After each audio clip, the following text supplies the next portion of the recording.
Bonjour et bienvenue à ce podcast pour trouver son équilibre. Aujourd'hui, nous allons parler de l'importance de trouver un équilibre dans notre vie et de comment faire pour améliorer notre bien-être. Le développement personnel passe par l'écoute de soi, de son corps, de son intuition pour améliorer les relations ainsi que développer la confiance en soi et l'amour-propre. Je m'appelle Katharina, je suis coach de vie et maître Reiki.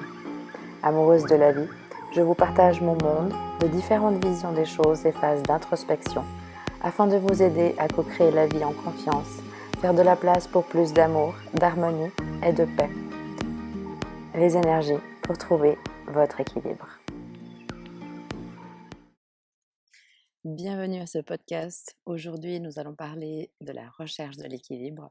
Donc, c'est quelque chose que je peux observer, en tout cas aujourd'hui à Bali. Il est difficile pour même les nomades digitales de trouver leur équilibre.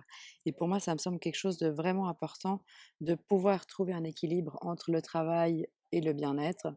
Et c'est pour ça qu'aujourd'hui, je vais vous parler de ça pour pouvoir améliorer votre bien-être et votre vie. Donc du coup, premièrement, qu'est-ce que c'est la définition de l'équilibre?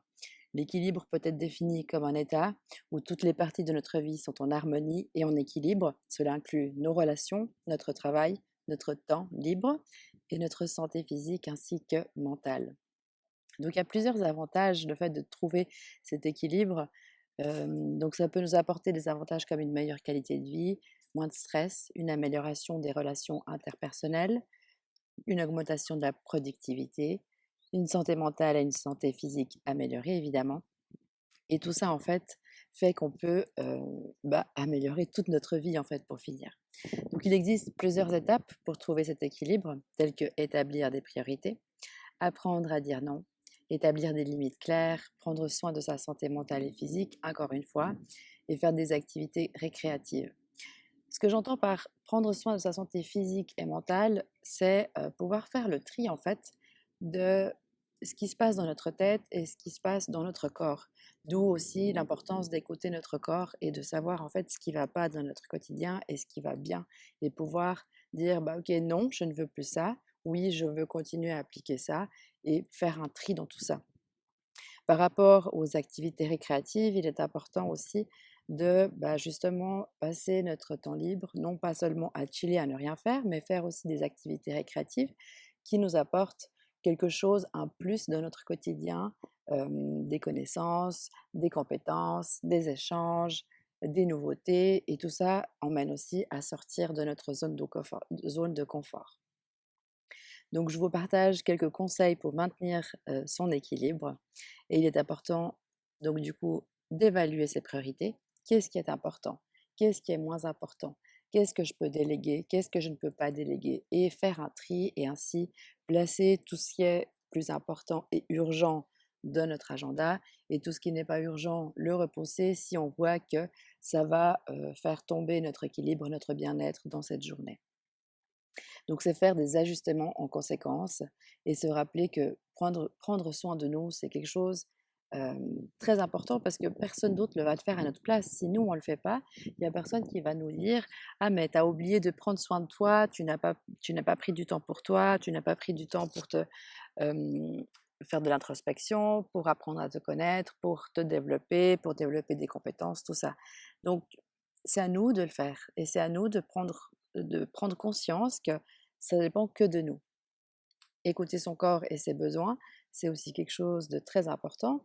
Donc notre corps nous transmet sans cesse des messages, que ce soit à travers une chute, à travers une maladie ou une blessure. L'idée en fait, c'est de commencer à écouter notre corps et de regarder qu'est-ce qui va et qu'est-ce qui ne va pas pourquoi ça m'arrive et pourquoi j'ai toujours ça, mais se dire ok, j'ai ça et qu'est-ce que je fais ça avec ça maintenant? À quoi ça me sert? Où est-ce que j'aimerais aller avec mes conditions physiques aujourd'hui? Il faut être conscient aussi qu'il y a des jours qu'on va aller mieux, il y a des jours qu'on va aller mal, et c'est comme ça en fait. Et c'est pour ça que trouver notre équilibre a du sens, parce que on n'est jamais à 100% de notre top, on n'est jamais à 100% en bad trip ou en mauvais mood. C'est trouver notre équilibre justement. Donc il est utile de trouver un équilibre entre ses responsabilités, ses activités et son temps de repos, en mettant en place une routine et en fixant des priorités. Il est également bénéfique de pratiquer des activités relaxantes et de faire attention à son alimentation, à son sommeil. Donc, on ne fait vraiment pas attention à notre alimentation et à notre temps de sommeil, de repos, mais c'est vraiment quelque chose qui a de l'impact en fait. Si moi-même je peux observer dans mon corps, si je ne me repose pas assez bien, j'ai moins de patience le lendemain, j'ai moins de motivation, j'ai moins d'idées, je suis moins créative. Donc le sommeil, c'est quelque chose qu'il faut apprendre à régler. Et il y a des personnes qui ont besoin de 8 heures par jour, il y a des personnes qui ont 5 heures, c'est suffisant. C'est à vous de trouver cet équilibre en fait. L'alimentation, c'est aussi autre chose à laquelle on ne prête pas forcément attention, mais qui a un grand impact de notre énergie du jour. Par exemple, si on mange du fast-food, notre énergie va constamment baisser parce que notre corps a besoin de plus d'énergie pour digérer tout ça. Donc l'alimentation, c'est quelque chose de très important et que on oublie, des fois on ne s'alimente même pas ou des fois on prend juste un truc vite fait histoire de dire qu'on a mangé. C'est vraiment pas que ça va plus loin que ça.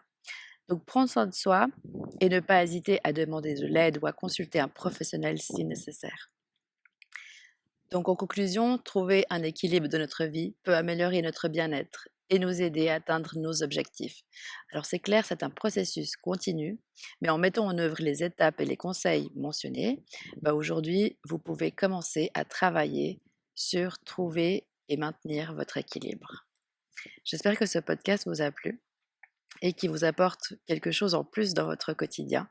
Et je vous invite donc à continuer sur votre recherche de l'équilibre. Je vous remercie de m'avoir écouté. C'est tout pour ce podcast sur la recherche de l'équilibre et je vous souhaite une belle journée.